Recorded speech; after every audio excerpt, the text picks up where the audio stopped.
Okay, now the techniques. One of the techniques we're going to be doing right now is grab to the hair. Now I know it looks kind of weird me doing a technique against grab to the hair when I don't have any, but it does happen. Somebody's going to grab you to the hair.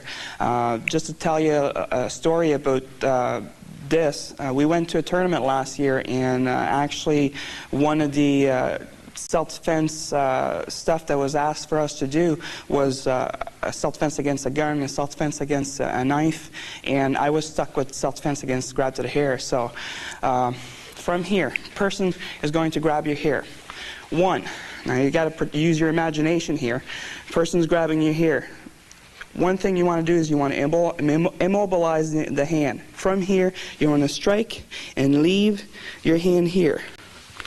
From here, strike, pull down, grab, pull the neck up, strike, and pull the air. So from here, again, 1, 2, 3, up. The second one from here, person grabs you. You immobilize, grab, turn from here, use the armpit as a lever, and bring the person down. From here. Now at this point in time, the reaction that he's going to have is he's going to let go. Okay, I don't care who you are, you're always scared of falling. When you're scared of falling, what's going to happen is your hand's going to try to come up in front of your face, so that way you're not going to hit the ground. So from here, as a lever, you pull up. Now from here, you can also bend the arm and roll forward. So also, strangulation, one-hand strangulation with a strike to the head. So from here, now usually when we're doing this is we're going to do one to show you this angle, and we're going to do another one to show you if you're locked behind a wall, or somebody holds your throat behind to a wall. So from here, 1, 2, strike the pressure point, circle, around, lock, throat, and straight down. Now from here, you pull up. From here, 1, strike, grab the hand, up, and straight down. From here, 1, lock, break, grab, kick. Now the person's down. Now from here, what we're going to do is we're going to do these to the wall as a person. From here, 1, 2, 3, and lock. From here, what you want to do is you want to kick the leg, the knees out, and drop. Same thing here. You're backwards here. You can't. There's no way you can go anywhere. You can't go back. So from here, 1, 2, 3, and he's down. Now from here, you can do almost anything you want. Again, 1, 2, 3, 4, and down. Now just to show you a little bit of variation from this, actually using some grappling move. So from here, 1, 2, 3, 4, straight down. Grab, pull, and throw down from here, and lock. Now when you're locking, you're using the arm as a strike and pull it down. So let's try this again. So from here, this side, 1, 2, 3, straight down, grab, over top. From here, what you're going to do is you're going to go backwards, down, and back. From here, throw and pull while the arm is locking. And you can break the arm very easy here. You can use the strike. So, from this position to the eviction and restractions. First one, person's just talking here. He's going to go in a little bit of irate situation here. A person's psychological level is getting more and more intimidating. You know he's going to be doing something, and you want to bring the person back to your level so you can control him. So from here, 1, 2, drop, up, and down. From here, straight down and lock. Up. Same idea here with the other hand. 1, 2, from here, up, circle, and straight down. Straight down. From here, and lock. Good control. If you want to talk to the person here, this is the best situation to bring them back to the same level you are. Up. Now, what you want to do here is you want to go to the back of him and have him in an arm lock. So what we're going to do here is we're going to use the arm as a pivot and actually go behind him at this point in time. So from here, 1, 2. Turn the hand goes up, lock down, and this hand comes up and chokes in control. So from here, done very fast, and control. Restraction techniques. Now what we're going to be doing here is actually trying to bring a person outside while they're holding to the door. Now these techniques are nice because they can actually be done with a person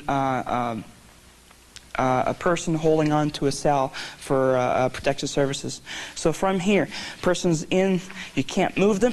You can't move them at all, no problem there. From here, what you're going to do is you're going to step inside of them, protecting one side from here, knuckle to the chest, and just racking top and bottom to the chest, from here, down. Now this is what happens, okay? The normal reaction of a person, you're going to do that. First thing of all is they're going to cover where it hurts. So they're going to grab. So from here, 1, 2, and pull in.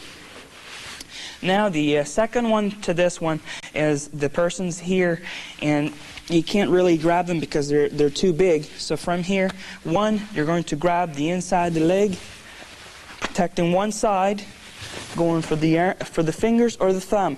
From here, you're going to pull, circular motion, from here, in, and straight out.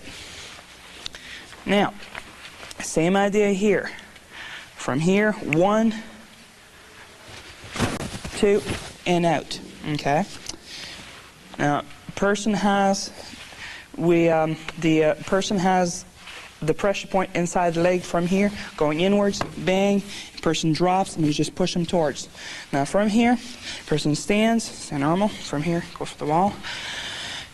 From here, what we're going to do is we're going to go up with the arm, go towards the body. Now what we're doing here is we're actually hitting the pressure point. From here, towards the body, and down. From here, circle motion, inside, and throw. Now the same idea here. When you're doing these techniques, you've got to remember that you've got to apply pressure, and the idea behind these techniques is the element of surprise. Because if a person if he's doing this and he is expecting what you're doing, it's not going to work. It's any technique is like that. If he knows what you're going to be doing, he's going to anticipate and then he's going to react to it. So from here, just a revision, 1, inside sternum and down. From here, and pull and up. From here, now we're going to do backwards. 1, towards down, and circle, and out. Now there's just a couple of variation here. From here, knuckle to the back. From here, top of the nose and back. From here, top of the leg. Now what we want to do is we don't want to strike to the back of the gluteus maximus. For one of the basic reasons you can actually damage a person. A lunge punch, 1, step to the side. From here, now watch carefully.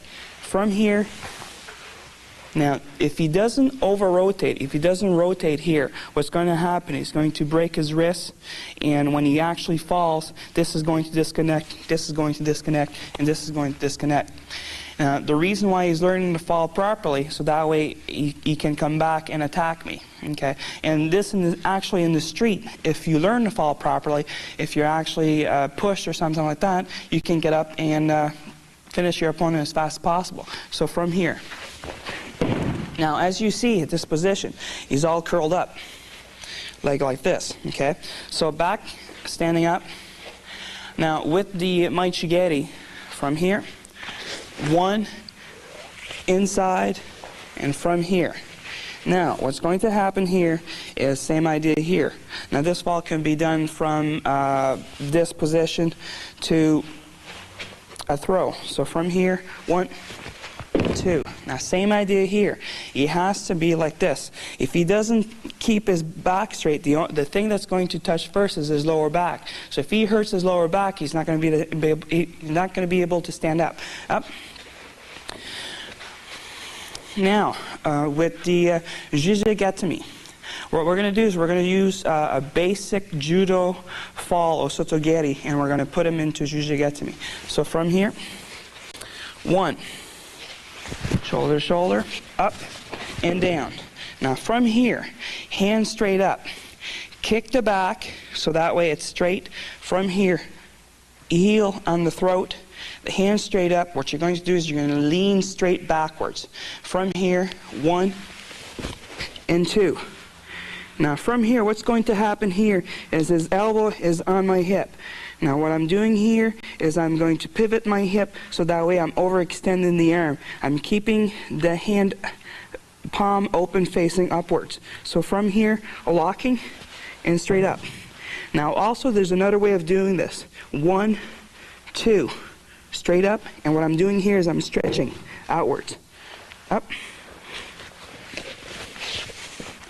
Now, same thing. Now, these techniques can be done from this position to actually a throw. So, the other one we're going to be doing now is from this osotogeri, the basic throw, down. What I'm going to do here is I'm going to lock the hand. So, I'm going to put it over my ankle. From here, I'm going to step over. Now, from here, my hand goes out underneath his elbow. My hand goes straight. I overlap as figure 4, and I stretch out. When I pivot up, I'm overextending the elbow. From here, I turn the hand. From here, I lock. Same thing here, and what I'm doing here is I'm just going to drop my back foot and lift up. Same idea here. I'm going to bring back the hand straight, turn, and straight up, and straight, like this, and grab, okay? Now, what we're doing here is we're just going into the explanation how to put the person into that particular wrist lock. There's actually techniques. If a person's coming at you and you're actually struggling with them into the street, the actual grappling. We're not going to go into the actual grappling because it takes a little bit too long. Up. So from here. Now, what we're going to be doing next is the Keiza and Katagatami. From here, back with osotogeri. Now, I'm using osotogeri as a basic throw. Now, all these techniques could be done with a hip throw or a body throw or a body drop. Okay, so from here, 1, 2, 3. Now, when he's down, I go follow his body, lock, straight down. From here, I make sure his head's turned. This goes right into his neck, and I'm stretching down. I'm pulling down. So from here, and you can actually choke him from here. So from here, up, using the arm as the lock, and pulling it. Now, if something happens here, the person tries to struggle, what I'm doing is I can use my entire body weight and change my center of gravity and go lower, so that way he can't move.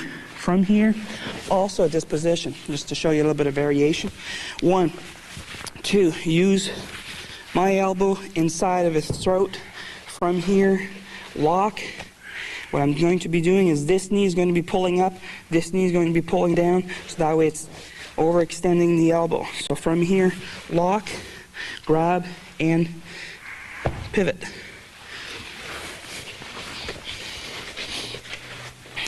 Now, from here are 4 judo throws.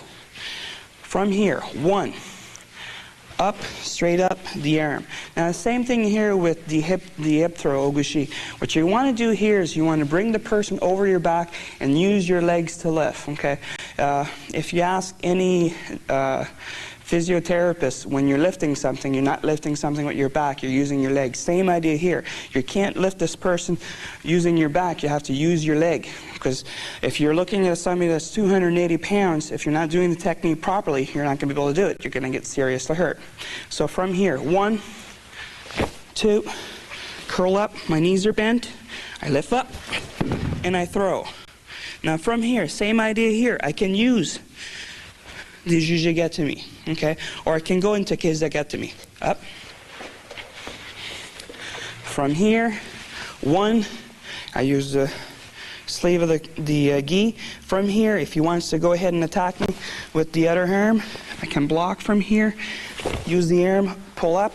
Same idea here, as I throw and drop. Now from here, same idea here. I can use a lock here. Now, from here, using the neck, circle, up. From here, now what's going to happen with my knee here? From here, what I'm going to do is I'm going to pivot. I'm going to use my knees. I'm going to flick my knee. From here, up. So I'm bringing the person out of balance here. In, throw. From here is right where I want him to. I can actually go into a throw, go into a figure 8, use pressure points if I want to. He's got his abdomen open. He's got his groin open. He's got his face open.